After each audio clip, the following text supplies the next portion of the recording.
मंगलो भूमिपुत्रश्चरणहर्ता धनप्रद स्थिरासनो महाकाय सर्वकामविरोधक लोहितो लोहिताक्षश्च सामगानां कृपाध्वर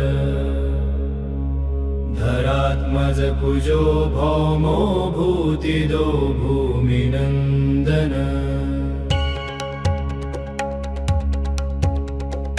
अंगारको यमश्चैव सर्वरोगापहारक दृष्टे कर्ता प्रहर्ता च सर्वकामफलप्रद एतानि कुजनामानि नित्यं यश्रद्धा पठे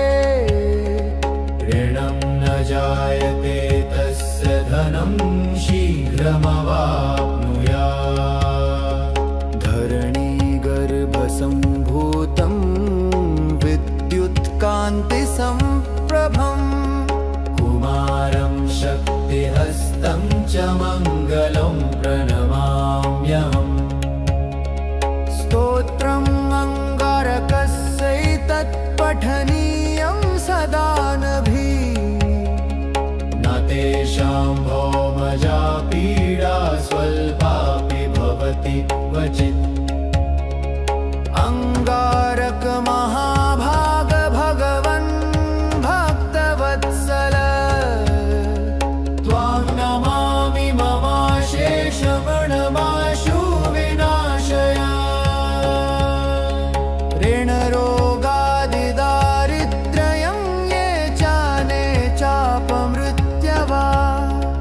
भयक्लेशमनस्तापा नश्यन्तु मम सर्वदा अतिवक्रदुरारा भोगमुक्तजितात्मन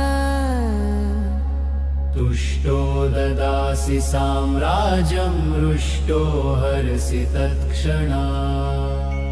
विरञ्चि शक्रविष्णूनां मनुष्याणां तु कथा तेन तं सर्वसत्त्वेन ग्रहराजो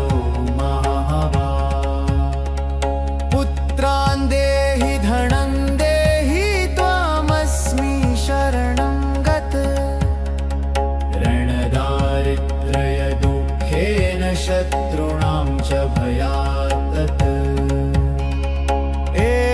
एभिर्द्वादशभिः श्लोकैर्यस्तौति च धरासुतम् महती श्रियमाप्नोति अपरो धनदो युवा इति श्रीस्कन्दपुराणे भार्गवप्रोक्तम् ऋणमोचनमङ्गलस्तोत्रम् सम्पूर्णम्।